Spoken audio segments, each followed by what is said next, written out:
Okay, तो हम लोग कर रहे थे सबसे पहले north west corner method. North west corner method हम लोगों ने एक बार कर लिया है, बट मैं थोड़ा रिविजन करा देती हूँ क्योंकि एक दो बच्चे क्लियर नहीं है। Good morning sir. Good morning sir.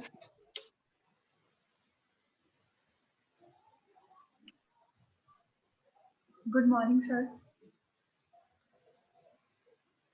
हाँ जी, गुड मॉर्निंग। आप अपना काम करो, don't get disturb. Sir thank you so much sir. Okay, हम लोग कर रहे थे north west corner method. North west corner method के अंदर हम लोग करेंगे कि हम लोग किस तरीके से ऑप्टिमम सॉल्यूशन फाइंड आउट कर सकते हैं जब हमें ट्रांसपोर्टेशन प्रॉब्लम्स आ रही हो हमारी कंपनी वर्किंग के अंदर। तो इसके अंदर हम लोग बेसिकली स्टेप्स डिस्कस करेंगे कि हम सॉल्यूशन कैसे करते हैं। इस तरीके से हमें एक क्वेश्चन गिवन होगा जो कि हमने पहले डिस्कस किया था। हमें डिफरेंट डिफरेंट फैक्ट्रीज गिवन होंगी, P1, P2 एंड P3। हमारी यहाँ तीन डिफरेंट फैक्ट्रीज को डिनोट कर रही हैं, and W1, W2 and W3 ये तीन हमारी डिफरेंट वेयर हाउसेस को यहाँ पे डिनोट कर रही हैं। उसके बाद फिर यहाँ पे जो S1 एंड D1 लिखा हुआ है, S is for supply and D is for demand. ठीक है, ओके। अगर हम बात करें P1 एंड W1 की, तो इनके बीच में जो 7 लिखा, सॉरी, जो यहाँ पर हमारा 7 लिखा हुआ है, that is denoting the cost. ठीक है, ये हमारा कॉस्ट बता रहा है कि फैक्ट्री 1 से वेयर हाउस 1 तक ले जाने के लिए सामान को हमें 7 रुपीज कॉस्ट पड़ रही है, और फैक्ट्री 1 से वेयर हाउस 2 पे चीजों को ले जाने के लिए हमें 6 रुपए कॉस्ट पड़ रही है। ठीक है, वेयर हाउस 3 तक ले जाने के लिए हमें 9 रुपीज कॉस्ट पड़ रही है, और सप्लाई टोटल हमारी इस फैक्ट्री से जो हो रही है दैट इज 20। ठीक है, 20 यूनिट्स हमारी जो है वो पहली फैक्ट्री प्रोड्यूस कर रही है। सेकेंड इज P2 यानी फैक्ट्री नंबर 2। फैक्ट्री नंबर 2 जो है वेयर हाउस 1 तक ले जाने के लिए 5 रुपए कॉस्ट है, वेयर हाउस 2 तक जाने के लिए 7 रुपीज कॉस्ट है, वेयर हाउस 3 तक जाने के लिए 3 रुपीज कॉस्ट है। अब S1 जो है, S1 is denoting the number of supply from this factory. इस फैक्ट्री का जो सप्लाई है वो 28 है। ठीक है, यहाँ पे जो कटिंग सोल्यूशन दे रखा है हमें, ये बाद में करेंगे, मैं आपको सिर्फ एक क्वेश्चन बता रही हूँ। अब मुझे इसे लिखने में सारा टाइम निकल जाएगा अगर मैं इसको लिखने बैठूंगी तो। फैक्ट्री 3 से P3 जो है हमारी फैक्ट्री 3 को डिनोट कर रही है, और वेयर हाउस 1 जो है वहां तक ले जाने के लिए 4 रुपए कॉस्ट, वेयर हाउस 2 तक के लिए फैक्ट्री 3 से 5 रुपए कॉस्ट, और वेयर हाउस 3 तक के लिए 8 रुपए कॉस्ट। ठीक है, और सप्लाई जो है दैट इज आर 17। फैक्ट्री 3 से जो हमारी सप्लाई हो रही है वो 17 यूनिट्स हो रहा है। डिमांड की बात करें तो वेयर हाउस 1 की डिमांड 21 है, वेयर हाउस 2 की डिमांड 25 है, और वेयर हाउस 3 की डिमांड क्वेश्चन में ही 19 गिवन है। ये सब चीजें जो अब तक मैंने बोली हैं, ये सब चीजें क्वेश्चन में ही दी हुई। ठीक है, आपको इसमें अभी तक ऐसा भी कुछ नहीं लिखा हुआ जो अलग से हो। ठीक है,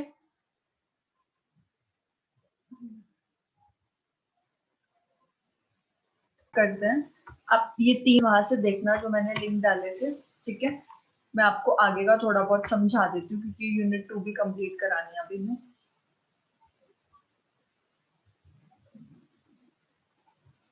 अब हमने करना है जो हमने पहले ये तीन मेथड्स किए हैं, Vogel's approximation method, north west corner method और लीस्ट कॉस्ट मेथड। इन तीनों मेथड्स से हमें जो मिलता है मल्टीप्लाई करने के बाद एट द एंड जो हमारा आंसर आता है वो होता है इनिशियल सोल्यूशन। ठीक है, इनिशियल सोल्यूशन के बाद हमें एक ऑप्टिमल सोल्यूशन फाइंड आउट करना होता है। उसके लिए हम दो अलग मेथड यूज करते हैं। ठीक है, एक होता है स्टेपिंग स्टोन मेथड, दूसरा होता है मॉडिफाइड डिस्ट्रीब्यूशन मेथड, इसको मोडी मेथड भी बोलते हैं। ठीक है, MODI मेथड भी बोलते हैं इसको।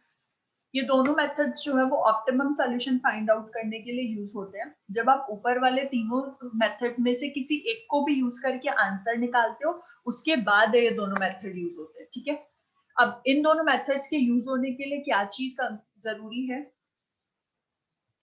इसमें क्या नेसेसरी है? नेसेसरी ये है कि हमारा जो m प्लस n माइनस 1 जो है वो आंसर एग्जैक्टली इक्वल होना चाहिए। ठीक है, जितने सेल्स ऑक्यूपाइड है according to that number of rows और नंबर ऑफ कॉलम्स को प्लस करके जब आप उसके अंदर से 1 को माइनस करोगे तो जितनी आपकी उसके अंदर सेल्स ऑक्यूपाइड है वो इक्वल होनी चाहिए। फॉर एग्जाम्पल इसके अंदर देख लेते हैं कि यहाँ पे हमारी रो कितनी है, 1 2 3। ठीक है, 7 6 और 9 हमारी तीन रोज हैं। और कॉलम कितनी है हमारी 1 2 एंड 3, ये भी 3 है, ठीक है। तो हम क्या करेंगे 3 + 3 - 1 कितना हो जाएगा 3 + 3 6 एंड 6 - 1 इज 5, ठीक है। इन्होंने कहा कि आप स्टेपिंग स्टोन मेथड और मोदी मेथड तभी यूज कर सकते हो जब आपका ये जो 5 आया है उतने ही सेल्स हो आपकी सोल्यूशन के अंदर। देखो यहाँ पे 5 आया 1 2 3 4, पर जो सेल्स ऑक्यूपाइड है वो सिर्फ 4 सेल्स ऑक्यूपाइड है, ठीक है। तो यहाँ पर आपका जो स्टेपिंग स्टोन मेथड है वो यूज नहीं हो सकता।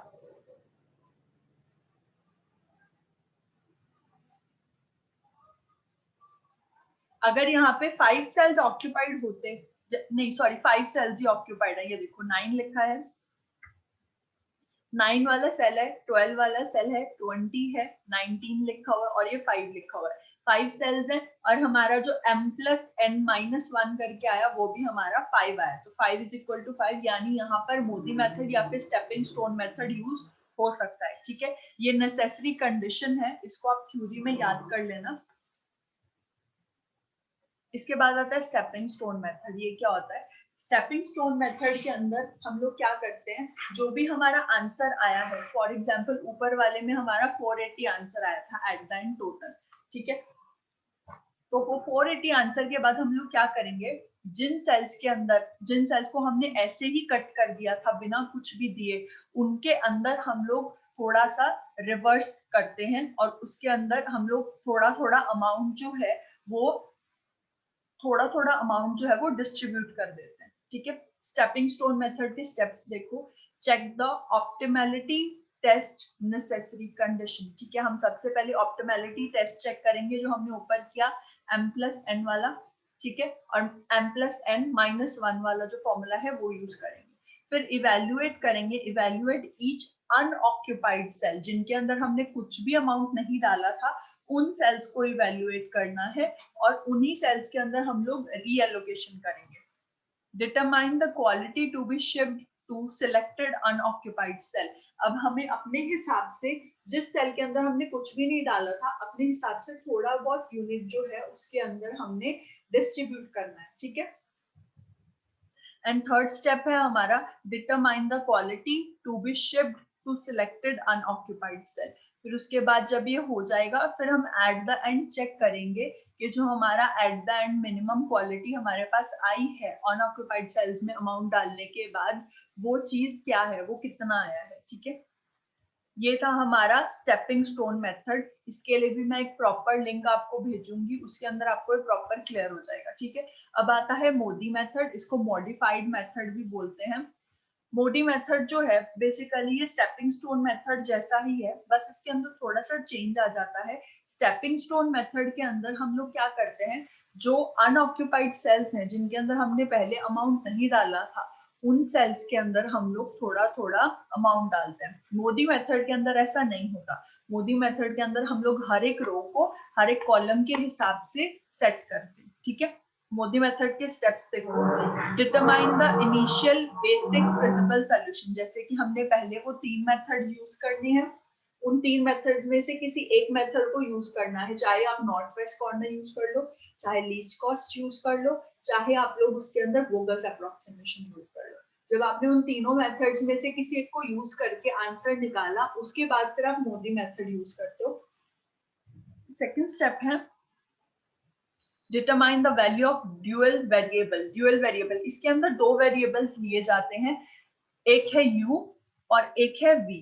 जो u है वो कॉलम के लिए यूज किया जाता है और जो v है वो हमारा रो के लिए यूज किया जाता है, ठीक है। अभी के लिए सिर्फ समझ लीजिए, जब मैं आपको इसका लिंक भेजूंगी उसके अंदर आपको प्रैक्टिकल साथ के साथ दिखेगा, वो आपको समझ में आ जाएगा उसके अंदर, ठीक है। अभी टेंशन मत लो, सिर्फ थ्योरी समझा रही हूँ अभी के लिए, प्रैक्टिकल नहीं करा रही। U यहाँ पे डिनोट कर रहा है हमारा कॉलम को और V डिनोट कर रहा है हमारी रो को, ठीक है। तो यहाँ पर जो C है, C किस चीज को डिनोट कर रहा है, C उस नंबर को डिनोट कर रहा है जो हमने किसी कॉलम के अंदर डाला हुआ है, ठीक है। जैसे हम लोग एलोकेट करते थे ना कि सप्लाई 20 है और डिमांड 21 है, तो हम छोटे वाले 20 को सेल के अंदर डाल देते थे, तो वही वाली बात है, C यहाँ पे वो सेल है, ठीक है, जो हमने किसी भी बॉक्स के अंदर रखा हुआ है। नेक्स्ट है कंप्यूट द अपॉर्चुनिटी कॉस्ट। जब आप इस तरीके से u और v की वैल्यू निकालते जाओगे फिर एट द एंड आपको अपॉर्चुनिटी कॉस्ट निकालनी है, उसका फॉर्मूला क्या है, आप डी फाइंड आउट करो। डी का मतलब है अपॉर्चुनिटी कॉस्ट, डी का फॉर्मूला क्या होगा, सी जो भी कॉलम के अंदर हमने नंबर रखा था, यू जो भी रो का हमने नंबर निकाला है, और वी जो भी हमने कॉलम का नंबर निकाला है, ठीक है। फिर जब आप ये फाइंड आउट कर लोगे तो चेक करोगे कि हर एक अपॉर्चुनिटी कॉस्ट को किस तरीके से यूज किया जा रहा है, ठीक है। फिफ्थ स्टेप है सिलेक्ट द अनऑक्यूपाइड सेल। फिर दोबारा से हम लोग अनऑक्यूपाइड सेल चेक करेंगे जिसके अंदर नेगेटिव मार्किंग आ जाए। अभी नेगेटिव मार्किंग कैसे आएगी वो भी उस लिंक के अंदर आपको समझ में आ जाएगा, ठीक है। अभी सिर्फ थोड़ा बहुत एक ओवरव्यू दे रही हूँ आप लोगों को। Sixth is assign the alternative positive or negative sign at a corner point. अब जैसे जैसे आप हर एक कॉलम को चेक कर रहे हो तो उस कॉलम को अकॉर्डिंगली नेगेटिव या पॉजिटिव साइन आप अपनी तरफ से लगा दोगे, ठीक है। अगर कोई कॉलम पॉजिटिव हुआ है, किसी में कुछ प्लस हुआ है तो वहां पे पॉजिटिव साइन, और जिस कॉलम में से हमने कुछ माइनस किए वहां पे हम लोग नेगेटिव साइन लगा देंगे। Seventh is determine the maximum number of units. फिर आप चेक करोगे कि ज्यादा कौन से साइन है, नेगेटिव साइन ज्यादा है या पॉजिटिव साइन ज्यादा है। और एट्थ है repeat the procedure till an optimum solution is obtain. और ये तब तक करते रहना जब तक कि हमारे पास एक ऑप्टिमम सोल्यूशन नहीं आ जाता। इसके बाद जो मेन इंपॉर्टेंट चीज रह जाती है वो है हमारा इस यूनिट का लास्ट टॉपिक, जो कि है असाइनमेंट प्रॉब्लम, ठीक है। असाइनमेंट प्रॉब्लम क्या होती है, असाइनमेंट प्रॉब्लम उस प्रॉब्लम को बोला जाता है जो हमें उस वक्त आती है जब हम लोगों को काम असाइन करते हैं। फॉर एग्जाम्पल हमारी क्लास में 3 बच्चे हैं, ठीक है। आप हो, पूजा है और वर्षा, सॉरी पूजा है, प्रतिभा है, आप 3 बच्चे हैं, ठीक है।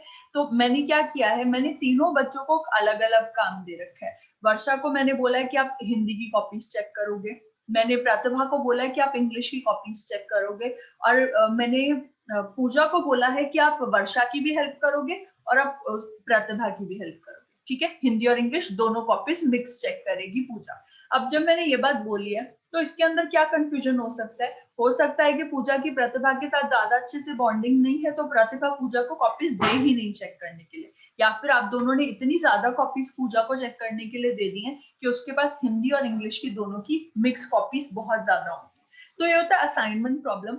जब हम देखते हैं कि जितने लोग हमारे पास काम कर रहे हैं हमने उनको कितना कितना काम करने के लिए दिया है और उस काम को करने के लिए उन्हें कितनी ज्यादा दिक्कतें आ रही है, ठीक है।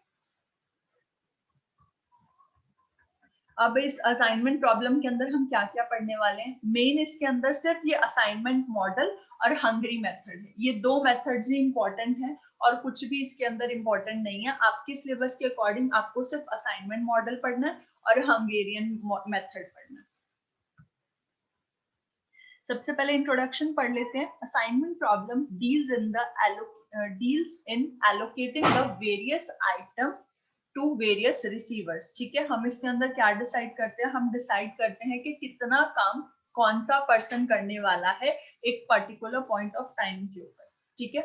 असाइनमेंट मॉडल क्या बोलता है, this is a special case of transportation problem. ये एक इंपॉर्टेंट स्पेशल केस है ट्रांसपोर्टेशन प्रॉब्लम का। In this problem supply in each row represent the availability of resources such as men, vehicle और product। इसके अंदर आपको क्या क्या दिया होगा, इसके अंदर आपको रोज के अंदर और कॉलम्स के अंदर वो चीजें गिवन होंगी जो आपके पास अवेलेबल है। फॉर एग्जांपल आपके पास कितने लोग हैं और उन लोगों के लिए कितने व्हीकल्स आपकी कंपनी के अंदर अवेलेबल है। अगर आप फॉर एग्जांपल पिज्जा की शॉप चला रहे हो, ठीक है, पिज्जा शॉप चला रहे हो तो ऑब्वियसली आप लोग डिलीवरी करोगे पिज्जा की। अब डिलीवरी बॉय आपके पास कितने, फॉर एग्जांपल आपके पास 5 डिलीवरी बॉयज हैं और जो आपके पास व्हीकल है डिलीवरी के लिए वो सिर्फ 3 व्हीकल्स हैं, ठीक है। 3 ही मोटरसाइकिल्स हैं जो आपकी डिलीवरी करते हैं और पिज्जा बॉय हमारे पास 5 हैं। अब एक काम हुआ कि एक टाइम पे 5 ऑर्डर्स आ गए, एक टाइम पे 5 ऑर्डर डिलीवर करने, पांचों की पांचों अलग अलग डायरेक्शंस में है और पांचों के पांचों को एक ही टाइम पे डिलीवरी चाहिए, सबको 11 बजे डिलीवरी चाहिए। तो अब क्या दिक्कत आएगी इस टाइम पे कि 3 व्हीकल्स तो है, 3 पिज्जा तो टाइम पे पहुंच जाएंगे, बाकी के 2 पिज्जास को किस तरीके से पहुंचाया जाए, क्योंकि 2 व्हीकल्स अवेलेबल नहीं है। लोग चाहे हमारे पास अवेलेबल हैं 2 और एक्स्ट्रा, बट 2 और व्हीकल्स हमारे पास अवेलेबल नहीं है। तो इस तरीके की प्रॉब्लम के टाइम पे हम लोग ये असाइनमेंट मॉडल यूज करते हैं, ठीक है। अब बारी आती है हमारा मेन मेथड जो कि है Hungarian method of assignment problem.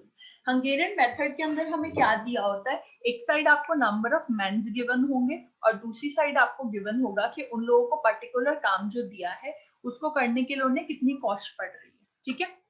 अब इस मेथड के अंदर क्या होता है, in an assignment problem if a constant quantity is added or subtracted from every element, अगर आप एक कांस्टेंट नंबर को हर एक रो में से या हर एक कॉलम में से माइनस कर रहे हो और कॉस्ट मैट्रिक्स फाइंड आउट कर रहे हो तो आपको एट द एंड एक मिनिमम कॉस्ट मिल जाती है, ठीक है। असाइनमेंट प्रॉब्लम को किस लिए यूज किया जाता है कि आपको किसी काम को करने के लिए सबसे कम कॉस्ट आए, ठीक है। और वो कैसे होगा, इस मेथड के अंदर बेसिकली कोई एक नंबर चूज करते हैं, उसको हर एक कॉलम या हर एक रो में से हम लोग माइनस या फिर ऐड करते रहते हैं। In an assignment problem, a solution having zero total cost is an optimum solution. अगर किसी भी हमारे सोल्यूशन का आंसर जो है वो जीरो आ जाता है तो वो हमारा बेस्ट पॉसिबल सोल्यूशन होता है, ठीक है। अगर जीरो हमें रिसीव हो जाए तो वो हम लोग बेस्ट मानते हैं। अब इसके स्टेप्स क्या हैं, इसके स्टेप्स को हम एक मिनट,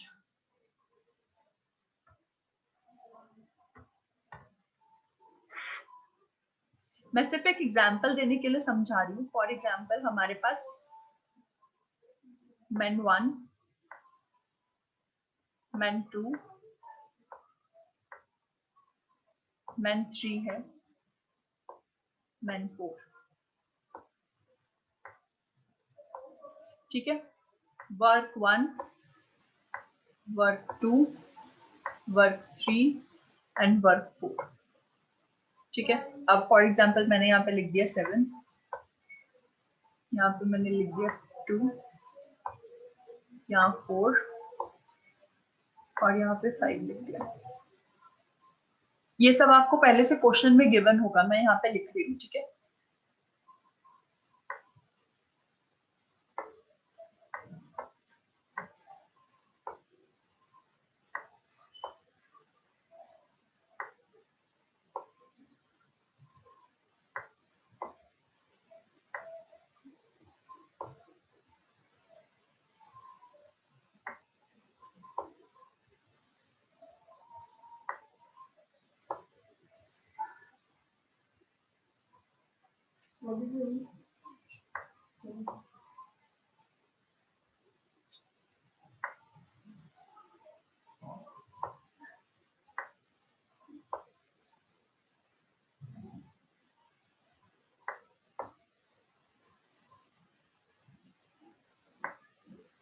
ओके, ये इस तरीके का हमें मैट्रिक्स गिवन है, ठीक है।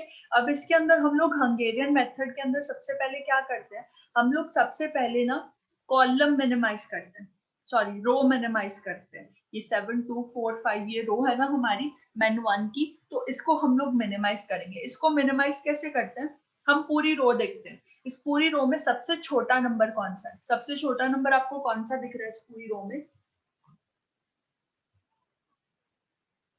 मैम 2, ठीक है। तो अब हम हंगेरियन मेथड में क्या करेंगे, ये जो सबसे छोटा नंबर है इसको बाकी सब में से माइनस कर देंगे, ठीक है। 2 को 7 में से माइनस करेंगे, हमारे पास क्या आएगा 5, 2 को 2 में से माइनस किया 0, 2 को 4 में से माइनस किया 2 एंड 2 को जब हम 5 में से माइनस करेंगे तो हमारे पास आंसर आ जाएगा 3, ठीक है। अब फिर दोबारा से सेकेंड रो में वही देखेंगे, सबसे छोटा नंबर कौन सा है, यहाँ पे भी 2 है, तो हम इस 2 को भी इस पूरी रो में से माइनस कर देंगे। 8 minus 2 6, 7 minus 2 5, 4 minus 2 2 और 2 को 2 में से माइनस किया तो 0। अब थर्ड रो में देखते हैं, थर्ड रो में सबसे छोटा नंबर क्या है 1, तो 1 को हम सब में से माइनस कर देंगे। 10 minus 1 9 आ जाएगा, 4 minus 1 3, 1 minus 1 0, 3 minus 1 2। अब लास्ट में से माइनस करते हैं, लास्ट में से जब हम माइनस करेंगे तो सबसे छोटा नंबर इज 1, तो 1 को सब में से माइनस करेंगे। 9 minus 1 is 8, 1 minus 1 0, 2 minus 1 1, 6 minus 1 5। ये 1 है। ओके, अब सबसे पहले हम लोगों ने क्या किया, फर्स्ट स्टेप में हमने रो में से रो मिनिमाइज किए, ठीक है। रो में से सबसे छोटे नंबर को सब में से माइनस कर दिया। अब जो नया बॉक्स हमारे पास आया है निकल के, वो ये आया है, हमारी न्यू मैट्रिक्स ये बनी। अब जैसे हमने रो में से माइनस किया था, वैसे ही हम लोग कॉलम में से भी माइनस कर देंगे। कॉलम में सबसे छोटा नंबर देखो 5 6 9 8 में से सबसे छोटा नंबर 6 है, तो हम इसमें सब में से 6 को माइनस, सॉरी सबसे छोटा नंबर हमारा 5 है, तो 5 को सब में से माइनस कर देंगे। 5 - 5 0, 6 - 5 1, 5 माइनस सॉरी 9 - 5 is 4,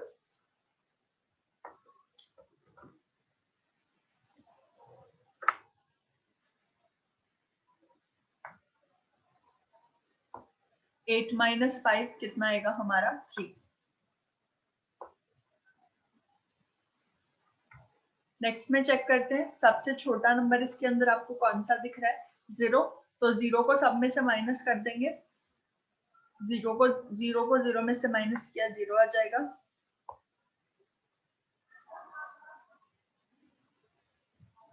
फाइव में से 0 को माइनस किया तो 5 आएगा। 3 को 0 में से करेंगे 3 ही आ जाएगा, और 0 को करेंगे तो 0 ही आ जाएगा। अब 2 वाली रो में देखो, सबसे छोटा नंबर कौन सा है हमारा, सबसे छोटा नंबर 0 है, तो इसको जब माइनस करेंगे तो यहाँ पे 2 2 0 1, लास्ट वाले में से भी 0 ही है, तो हम लोग सेम एज इट इज लिख देंगे।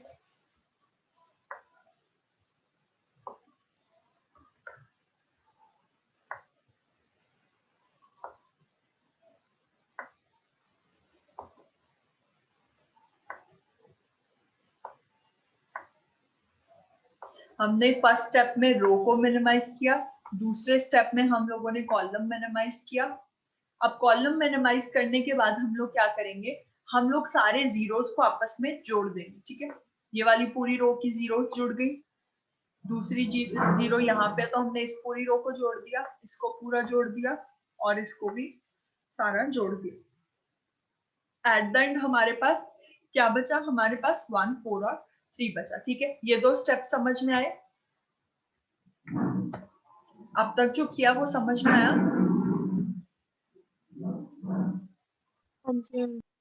ठीक है, जैसे कि स्टेप 1 में लिखा है कि हम लोग सबसे छोटा एलिमेंट लेंगे रो का, और उसको पूरे रो में से माइनस कर देंगे।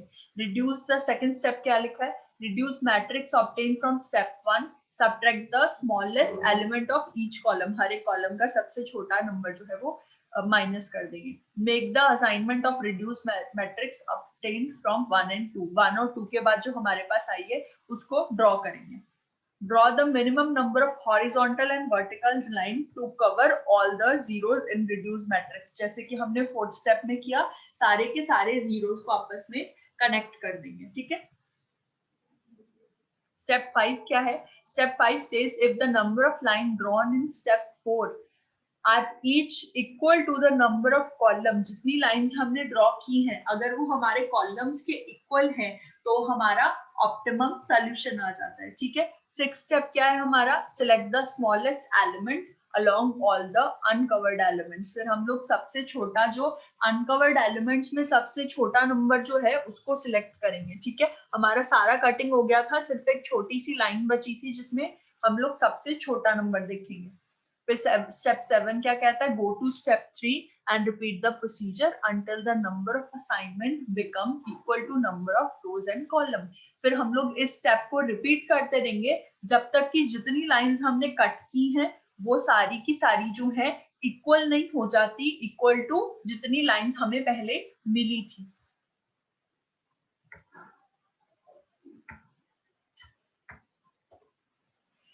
देखो हमने कितनी लाइंस कट की है, 1 2 3 and 4, ठीक है। 4 लाइंस हमने कट की और 4 ही हमारे पास कॉलम्स है, तो यहाँ पे हमारा ऑप्टिमम सोल्यूशन हमें मिल गया, ठीक है। इस स्टेप में अब हम लोग क्या करेंगे, जहां जहां पे हमारा सबसे छोटा नंबर, देखो सबसे छोटा नंबर जो है 1 है, फिफ्थ स्टेप में हमने जो देखा था सबसे छोटा नंबर देखना है, बट हमें ये देखने की जरूरत नहीं है क्योंकि हमारा पहले ही आंसर आ चुका है। हमारी पहले से ही जितनी भी लाइंस हैं, कट हमने किए हैं, 4 कट लगाए और 4 ही हमारी रोज एंड कॉलम्स हैं, तो हमारा आंसर यहीं पे आ जाता है। ये 0 वाली जगह पे सबसे पहला नंबर देखो 7 है, दूसरी 0 वाली जगह नंबर पे क्या है 2,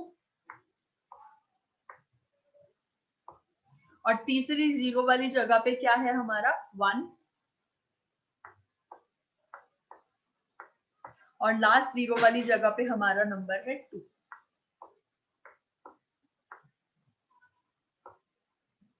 seven plus 2 is 9, 9 plus 1 10, 10 plus 2 12। तो हमारा जो ऑप्टिमम सोल्यूशन आया है वो आया है 12।